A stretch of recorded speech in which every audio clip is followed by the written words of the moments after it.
Dear students, हम लोग अब किसी बिंदु आवेश के कारण विद्युत क्षेत्र की तीव्रता क्या होगी इस पर विचार करेंगे।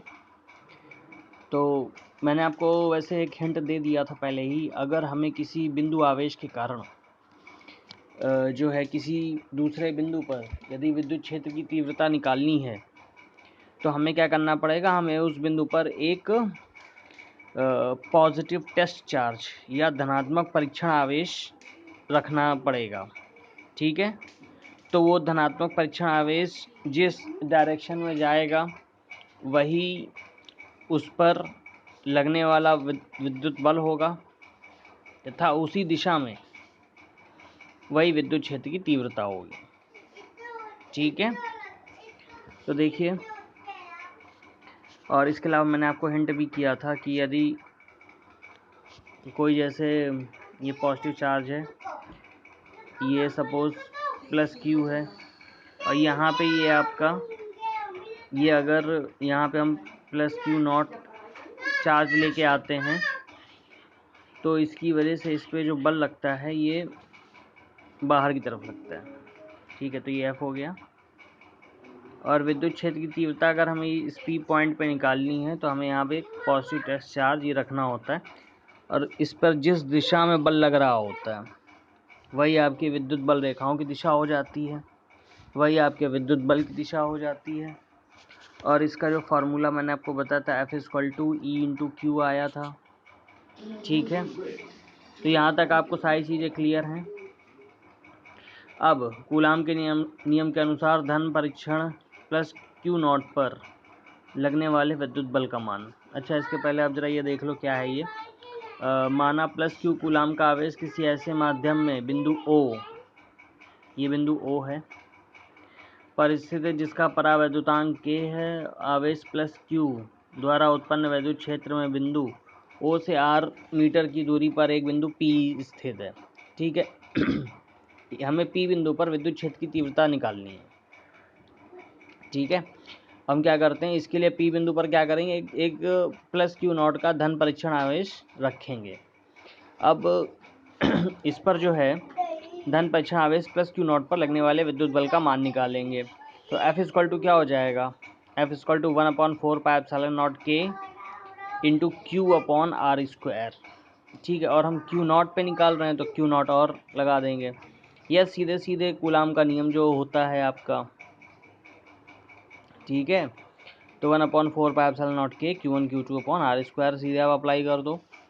तो यहाँ पे जो Q नॉट है वो परीक्षण आवेश है, तो F/Q नॉट का जो अनुपात होता है वो विद्युत क्षेत्र होता है। ठीक है, तो आपका ये 1/4πε0K इंटू Q/R² आ गया। और इसका जो यूनिट है वो न्यूटन पर कूलॉम है, और निर्वात अथवा वायु के लिए K की वैल्यू 1 है, तो E हो जाएगा 1/4πε0 Q/R² न्यूटन पर कूलॉम। और 1/4πε0 की जो वैल्यू होती है 9 × 10⁹ न्यूटन मीटर स्क्वायर पर कूलॉम स्क्वायर। इसकी भी जो यूनिट है मैंने आपको निकाल के दिखाई दिया, Fr² अपॉन कूलॉम स्क्वायर से आप इसकी भी यूनिट निकाल सकते हो।